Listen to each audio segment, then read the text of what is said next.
ناظرین السلام علیکم، میں ہوں محمد حفیظ۔ آپ دیکھ رہے ہیں میرا یوٹیوب چینل ترجمان اردو۔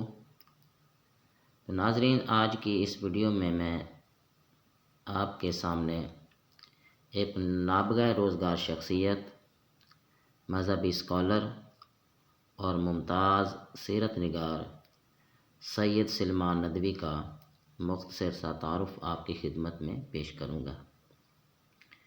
تعارف شروع کرنے سے پہلے آپ سے گزارش ہے کہ میرا چینل سبسکرائب کر لیں، دوستوں کو شیئر کریں اور لائک بھی کریں تاکہ اس قسم کی نالج فل ویڈیوز جو ہیں وہ آپ تک پہنچتی رہیں۔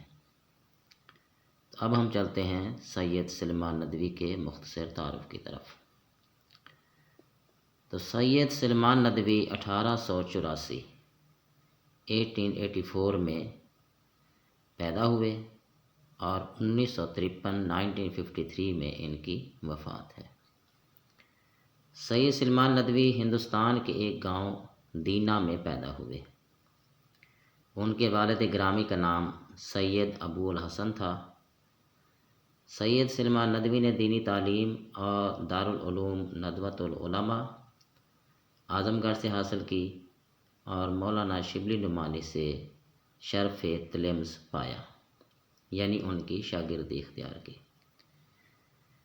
سید سلمان ندوی کثیر الجہد شخصیت تھے۔ انہوں نے تمام عمر علم و ادب، سیرت نگاری، تاریخ اور تحقیق سے وابستگی نبھائی۔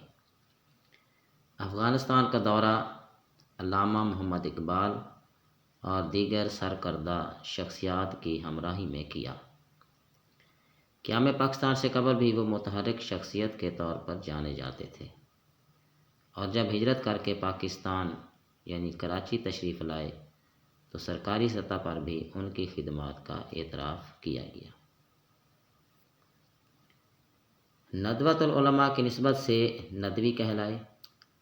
سید سلمان ندوی اور ان کے استاد مولانا شبلی نعمانی رحمۃ اللہ علیہ ایک دوسرے کے لیے لازم و ملزوم ٹھہرتے ہیں۔ شبلی نعمانی رحمۃ اللہ علیہ کا علمی کارنامہ ان کی معرکۃ الآراء تصنیف سیرت النبی صلی اللہ علیہ وآلہ وسلم ہے۔ انہوں نے بھی اس کی 2 جلدیں ہی تحریر کی تھیں کہ داعیِ اجل کو لبیک کہا۔ ان کے اس ادھورے کام کو مکمل کرنے کی سعادت سید سلمان ندوی نے حاصل کی۔ سید سلمان ندوی کی اہم تصانیف میں حیات شبلی، رحمت عالم خاتم النبیین صلی اللہ علیہ وآلہ وسلم اور سیرت حضرت عائشہ رضی اللہ تعالی عنہا شامل ہیں۔ ان کتابوں کے علاوہ ان کے لیکچرز نے بھی خاصی شہرت پائی، جو خطبات مدراس کے نام سے شائع ہوئے۔ سید سلمان ندوی کے علمی کارنامے ہمیشہ یاد رکھے جائیں گے۔ یہ تھی ناظرین آج کی ہماری ویڈیو، جس میں ہم نے سید سلمان ندوی کا مختصر سا تعارف آپ کی خدمت میں پیش کیا ہے۔ امید ہے کہ یہ ویڈیو آپ کو پسند آئی ہوگی۔ اگلی ویڈیو تک کے لیے اجازت دیجیے۔ السلام علیکم۔